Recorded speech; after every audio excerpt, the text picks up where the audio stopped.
சொந்தங்கள் அனைவருக்கும் அன்பார்ந்த வணக்கம். எல்லாரும் எப்போதும் நல்லா இருக்கணும். நம்ம சேனலை முதல் முறையாக பார்க்குறீங்க அப்படின்னா சப்ஸ்கிரைப் பண்ணிக்கோங்க. பெல் பட்டன் கிளிக் பண்ணி ஆல்ன்ற ஆப்ஷன் கொடுத்துக்கோங்க. அப்போ தான் நான் போடுற வீடியோ உங்களுக்கு நோட்டிஃபிகேஷனில் கிடைக்கும்.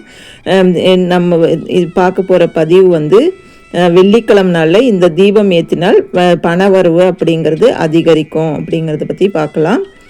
அது எப்படி அப்படின்னா, நம்ம நம்மக்கிட்ட எவ்வளோ பணம் சம்பாரித்தாலும் நம்மக்கிட்ட பணம் அப்படிங்கிறது கையில் தங்கவே தங்காது.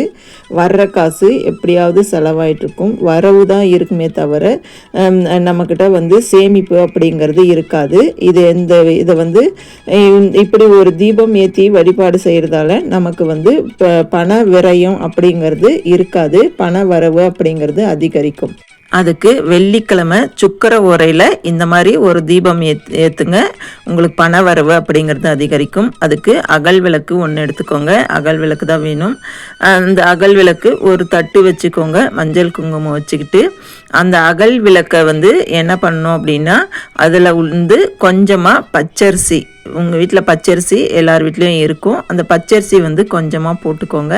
அதுக்கப்புறம் ஒரு சிட்டிகை மஞ்சத்தூள் போட்டுட்டு, இந்த மஞ்சத்தூள் எதுக்கு அப்படின்னா, மஞ்சள் அப்படிங்கிறது மங்களத்தை குறிக்கும். பச்சரிசி அப்படிங்கிறது மகாலட்சுமி வாசம் செய்வாங்க. அதனால் சுக்கர ஓரையில் இந்த மாதிரி தீபம் ஏற்றின்னு வந்தீங்க அப்படின்னா உங்களுக்கு பணவரவு அப்படிங்கிறது அதிகரிக்கும்.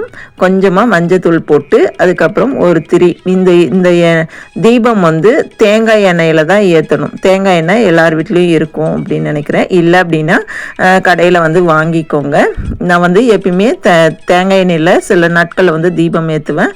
அதுக்காக நான் தேங்காய் எண்ணெய் சாமி ரூமில் எப்பயுமே வச்சுருப்பேன். அந்த தேங்காய் எண்ணெய் தான் குளிர், அதாவது மழை காலமாக இருக்கிறதால தோஞ்ச மாதிரி இருக்குது. அந்த தீபத்தில் இந்த தேங்காய் எண்ணெய் அப்படிங்கிறது ஊற்றிக்கோங்க. நான் இது உங்களுக்கு நான் இது செய்யும் போது நான் வீடியோ எடுக்கலை. இப்போ எனக்கு ஒரு நல்ல மாற்றம் கிடச்சிது. அதனால் உங்களுக்கு டெமோ வீடியோவாக கொடுக்கலான்னு தான். இது டெமோ தான். இது நான் ஏற்றி வழிபாடு செஞ்சதை வீடியோ நான் எடுக்கலை.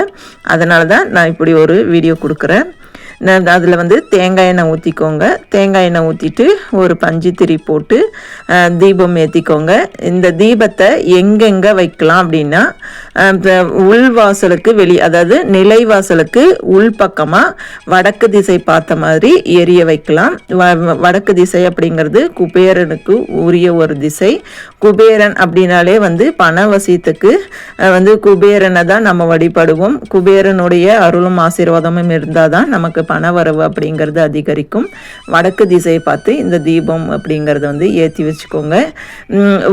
நிலைவாசலுக்கு உள்பக்கம் வைக்கலாம். அப்படி இல்லைன்னா துளசி செடி வச்சிருக்கிறீங்க அப்படின்னா அந்த துளசி செடிக்கிட்ட வடக்கு பார்த்து இந்த தீபத்தை ஏற்றிட்டு வரலாம். ஒவ்வொரு வெள்ளிக்கிழமையும் சுக்கர ஓரையில் ஏற்றுங்க. அப்படி சுக்கர ஓரையில் ஏற்ற முடியல அப்படின்னா சாயந்தர பொழுதில் ஏற்றலாம். அதாவது காலையிலையும் இந்த தீபத்தை ஏற்றலாம். சுக்கர ஓரையில் ஏற்றுறது நல்லது. அப்படி சுக்கர ஓரையில் ஏற்ற முடியல அப்படின்னா காலையில் அல்லது சாயந்தர டைமில் ஏற்றிட்டு வந்தீங்கனாலும் நல்ல ஒரு பலனை கொடுக்கும். இந்த தீபத்தை நீங்கள் தொடர்ந்து ஏற்றிட்டு வரும்போது ஒரு நாள் துளசி செடிக்கிட்ட வச்சு ஏற்றுறீங்க அப்படின்னா ரெகுலராக துளசி செடிக்கிட்டே வச்சு ஏற்றுங்க. இப்படி ஒவ்வொரு வெள்ளிக்கிழமையும் இந்த தீபத்தை ஏற்றிட்டு வந்தீங்க அப்படின்னா உங்களுக்கு விரைய செலவு அப்படிங்கிறது ஆகாது. பண வரவு அப்படிங்கிறது அதிகரிக்கும். அதே போல் இந்த தீபத்தை ஏற்றிட்டு வீட்டில் சும்மா இருந்தால் பண வரவு வருமா அப்படின்னா நிச்சயமாக கிடையாது. நம்ம ஏதாவது ஒரு தொழில் செய்வோம். அந்த தொழில் செய்கிறது நமக்கு அதிகரிக்கும். தொழில் வருமானம் அப்படிங்கிறது அதிகரிக்கும். இதை தொழில் செய்கிறவங்க தொழில் சாணத்தில் கூட இந்த தீபத்தை ஏற்றி வைக்கலாம். இந்த வீடியோ பிடிச்சிருந்தா அனைவருக்கும் ஷேர் பண்ணுங்கள். தேங்க்யூ ஃபார் வாட்சிங். நன்றி, வணக்கம்.